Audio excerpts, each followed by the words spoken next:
Ти треба си косиш у брегу. Ја коша 20 думи.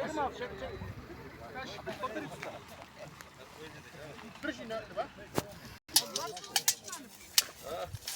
За много години. Како беше порано? Во врска со косењето, да кажеме нешто. Еве се сеќавате како дете. Беше по-другојаче, се да рачо косеше, немаше ни тримери, ни косачки, ни ништо. Кој чуваше стока мора да коси. Не без разлика дали е прегорела или не е прегорела, мора да се коси да чисти ливадата. Тоа беше А сега, да. А сега изгуби се таа традиција. изгуби се таа традиција, секој со тример сака, секој на брзина сака да си окоси, да си откара дома. А тогава цел ден коси, еден декар и пол не може да коси. На некој начин сега е добро што се Да. некој ќе се научи можеби. Да. Благодарам. На 3 почнуваш, и на крај, кога завршуваш, стигаш ръка. Това е знак дека си завршил. Прв почнува Јонче, презиме. Добро. Јонче, врни се, още назаде. Значи, косењето од тука ти почнува. Гледаш? Ајде. Спреман. 1, 2, 3. Може!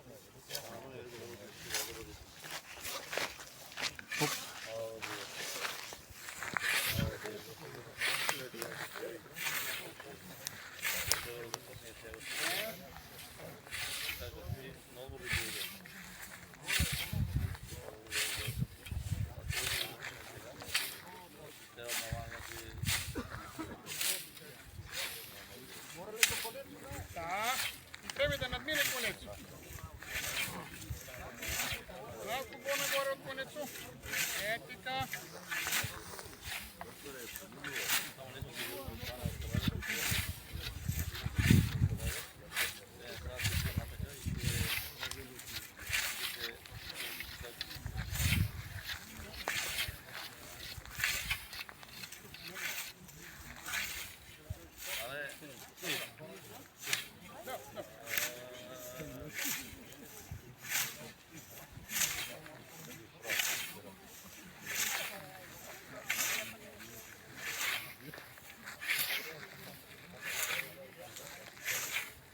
Тише малко на кај конецо.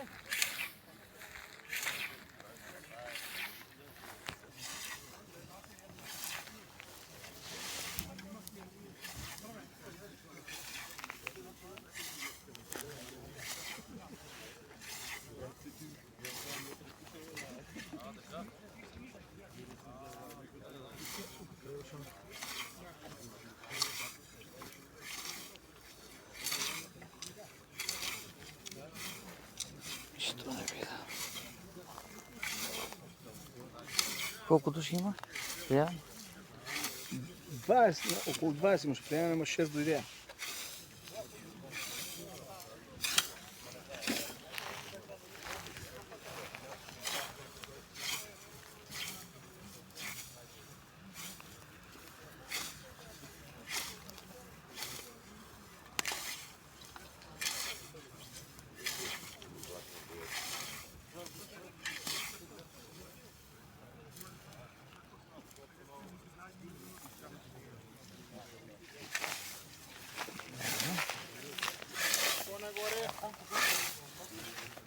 Така, изправи тука.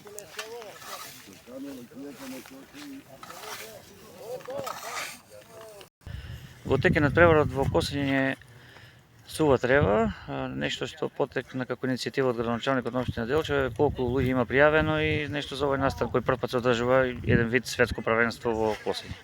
Па добро, да, како што и сами да спомнавте, значи денеска, вчера во август за прв пат се одржува така нели кажано светското правенство во косење во општина Делчево на локација во близина на градскиот стадион.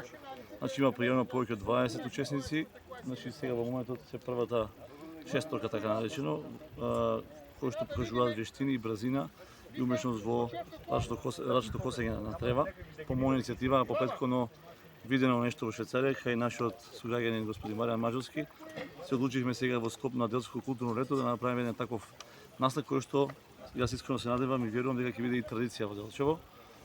Јас сум многу пријатно изненадан од денешната настан и од денешната посетеност. Овде има преку повеќе од 70 луѓе кои ќе дојдат да видат, да се запознаат со моделите на коси, пошто имаме повеќе видови на коси, имаме швајцарска коси, имаме босанска коси, имаме наши традиционални коси македонски, со кои што косачи и од Делчево, но и од внатрешноста на државата се овде за да учествуваат на самиот настан. Тоа што посебно ме радува е што имаме и жена учесник во настанот, учесничка од Кочани кој што дојде овде и спреми мумурузна рипченка на погача, жетврка и ладна вода од стомна, во која што после ќе се послужат и нашите косачи. Да бидам искрен, пријатно сум изненаден од поседата, леле за прв пат, но има учесници исто како што и сакам и во овој момент да ја поздравам иницијативата и за турнирот во тенис Делчево Опен, за прв пат во Делчево. Значи се кажува дека е нешто и кога е новитет, сепак има луѓе кои што го препознаваат и кои што сакаат да учествуваат. Нека биде ова еден убав апел, да не се откажуваме како општина Делчево, да не се откажуваме како граѓани на општина Делчево, да создаваме повеќе такви настани кои што ќе го негуваат спортот, културата и традицијата, тоа што кога се сака културата и традицијата и спортот, се сака и Македонија. Благодарам и ќе бидете повикани на финалето да се дружиме заедно по тениската вечер и да дадете и таму свој коментар. Благодарам. Благодариме.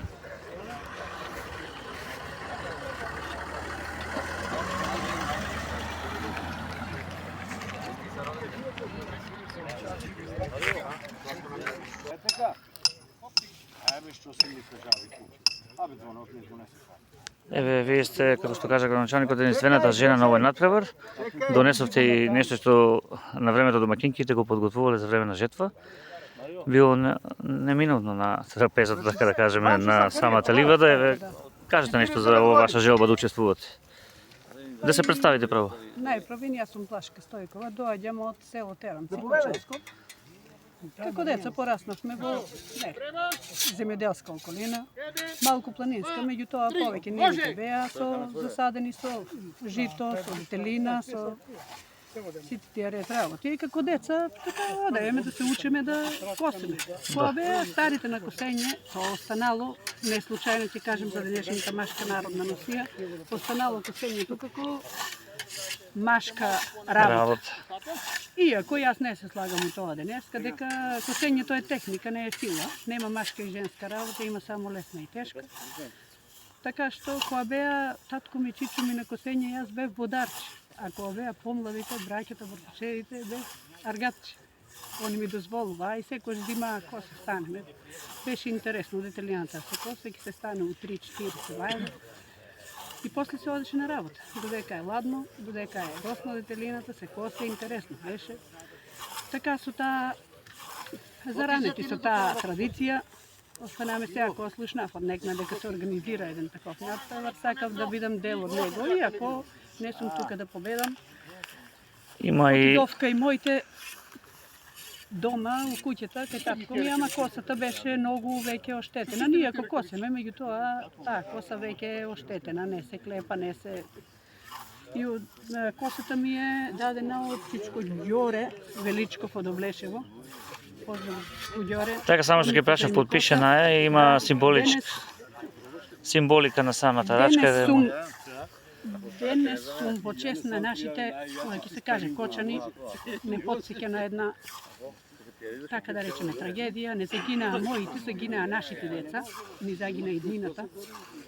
Денес сум во чест на нашите 63 ангели. Почивајте во мир, мили дечиња. Им благодарам на луѓето што ме поддржаа во ова. Им благодарам на моите дечиња што ме поддржаа, што еве и ме донесоа овде да учествувам на надпреварот. Се најубаво и ќе посакам традицијата да продолжи. Ова е традиција со многу убава содржина. Така е. Се возобновува. До година повеќе учесници, така. Благодарам уште еднаш. Се најубаво. Се најдобро.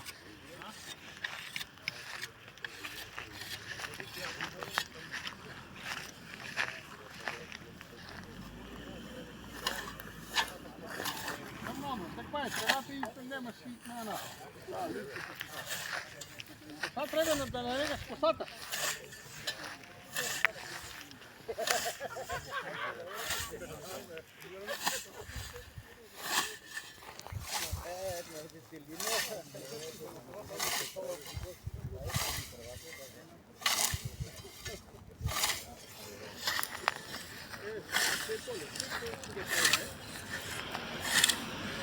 Еве да прашаме друг учесник како е искуството да се потсетите на би рекле некогашните време. Јас знам како деца кај Чичко Маријан ја носевме косата на клепалото кај него дома да Јас сега косам, не е ништо да.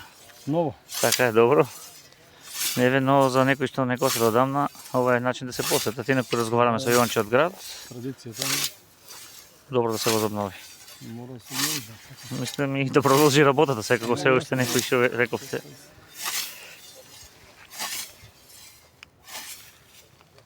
Браво! 3:31:72. Како беше? Напорно или? Ванчо, не е напор, само Само поред тешко. тревата, суха. Од кого ја научивте брзината? Со тек на времето се учи при мене. Да. И што ќе кажеме за овој настан? Кој за почеток е добар. Треба да се усоврши, да се дотера терен и така. Благодарам. Ќе ставиш 10, ајде. На брзи не Чичко Маријан да каже не фативме на почетокот за настанот. После средба со градоначалникот во Швајцарија, еве на дело се реализира она, да. Истакна желба, истакна иницијатива да направиме нешто тука. Добро, јас очекував да биде нешто малку подобро, но тоа е што е. За прв пат Таков е периодот, да. имаше еден добар одзив пред малките исто станат. Па да се почне од нешто, па после ќе биде секако подобро. Ја на сите тоа го кажам кога бевме деца, кај вас на клепалото во дворот носевме да се Тоа наточи беше косата. точилото, Точилото, да. а клепало што е Точило, кованјето така, беше да. друго. На точилото, после беше исто кованјето. Ете така, добро, за вас немаше да прочитавме многу пати, сте освојували први награди во Да. Швајцарија, сега сте, Франција. да, И така, тука сме денес, после ќе направиме една презентација малку пршење на жито на швајцарски начин до 30 години, додека се излезени машините. јас ви посакувам успех, еве ве чекаат натпреварувачите и да биде се добро. Благодарам. Тука е уште еден учесник на овој натпревар во косење, во Делчево. Редовно се работи тоа по нивите, како што каже еден учесник, меѓутоа некои еве сега имаат начин да се потсетат преку тоа, да се представите. Ванчо Тодоровски, Добро. од Селник. Иначе живеа во Делчево, ама од Селник сум. Што е основно за косењето така во кратки црти? Основното за косењето е малку да знаеш да си ја дотераш косата по свој, Тер, што викаме, да? по свој табијат да си ја докараш. Иначе ако не ја погодиш, ако ти е развиена косата, нема шанси да косиш. Или Развиена значи, отворена. да. Отворена. Ако ти е отворена косата, не косиш. А па иако е соберано упане. Тие се мерат прилично со конец од тука до на петата. И ја варова. Да. Да се смери. Това се вика смерување. Точно. Точењето исто така е важно да е остро. Точењето, клепање се знае. Со чук, наковалничка, специјално. Така, оти некои го мешаме зборот клепало со точење, чук, точило. наковалничка, това си требе. Да. Специјално си, не таквија таму, гледам това е со чук од кило и нешто, коса се не клепа. Да. Знае се, специјални чукчиња си има, наковалнички и така.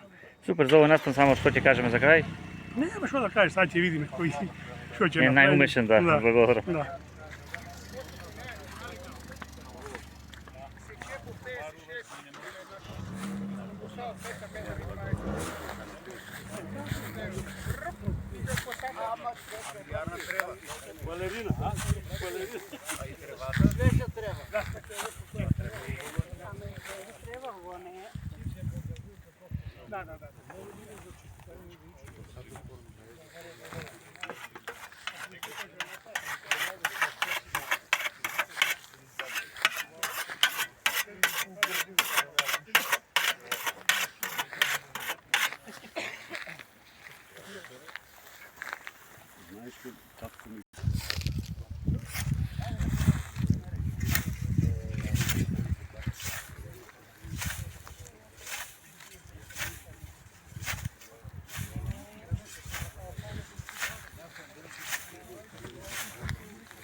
Браво.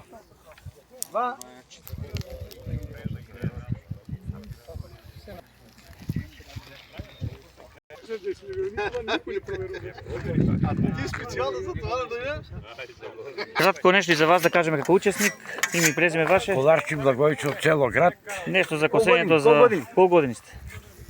74. Да кажеме нешто еве за што е важно за косењето, они што не знаат, помладите.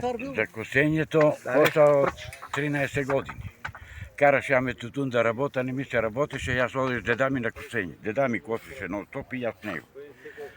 Ние двојцата косехме, чувахме по 70-80 овци, цејо рашто сме се косили. Што е поважно во косењето, брзината или техниката? И косата, и брзината, и техниката највеќе. Техниката да знаеш убаво да спуштиш косата, да лепи, да... И со себе да си имаш шалаче како ова, И така. брус, наколо на тие работи, се треба да се... Нека добре, јас го сакам среќа. Много е натпревар. Ајде ти врни на доле малку. Ајде, тука не.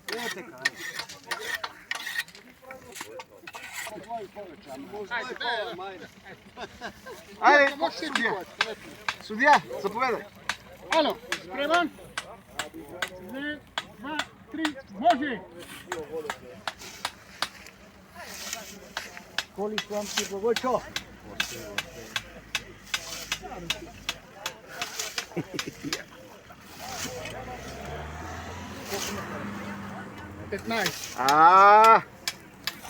Јаш, гражданско косење.